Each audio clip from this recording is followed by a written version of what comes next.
I think first and foremost, the thing that people need to understand about farmers and producers is that they are A, passionate about what they do, and B, they're compassionate. Without a doubt, animals are safer and healthier now than they were back when I was a kid. I remember we farrowed the sows, I suppose, in about a 10 by 10 wooden pen with straw on the floor, and of course in the wintertime we had to keep everything warm, and there was space heaters and heat lamps and straw this deep.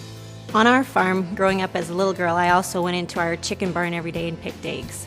And they were free-range chickens. They got to go outside and they got to peck in the grass. And it was a great thing to be able to run around and peck in the yard. In my mind, it was healthy. It was wonderful. Yes, well, maybe not so much. While they were out there picking in the dirt, along with my sows that were ready to farrow, out in the dirt rooting around, they were exposed to multiple diseases like roundworm. The diseases are a myriad that we no longer have to worry about. The parasitic problems that we had in the past that we no longer have to worry about are taken care of because of modern day technology. An animal, their biggest stressor is finding food. Producers are very conscientious of trying to mitigate stress. An animal that is stressed does not perform for them. Individual animal housing has a benefit. Most animals have a pecking order. There's an alpha, female, so to speak. They were fighting, going in circles and scratching each other up. And I just stood and I watched that for a couple minutes and I thought, is this better?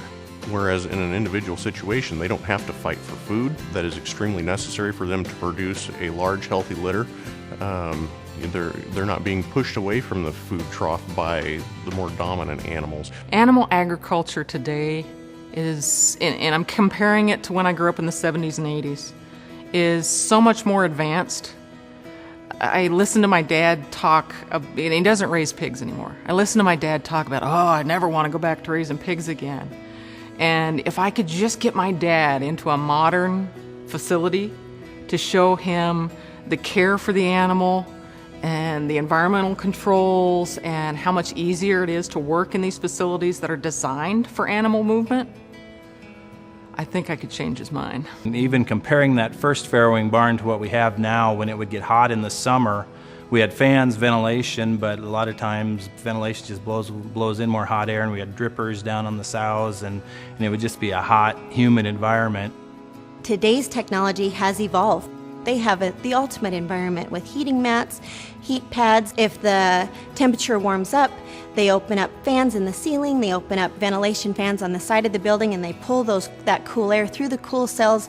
In my mind, it's probably the most controlled, best environment for them that we can give them. Those animals are able to be housed in a situation where we can control the environment. They're not being affected by vast temperature swings. To me, to go back to open range or to go back to 1970 is a throwback. There was about 3.5 billion people in the world in 1970, and I believe we hit 7 billion this year. We've doubled the world population. The math of it says we cannot go back to less efficient means and feed this world. I don't mind being challenged by people that are questioning these things. I think through challenge we can become sharper at what we do. They're not trying to dupe anybody when they're selling their products. They want people to know exactly what it is, and they're not afraid to stand behind their product. There is no doubt in my mind we have the safest food supply in the world, and I think it's because of those attitudes and that type of work ethic that livestockmen have that I see every day.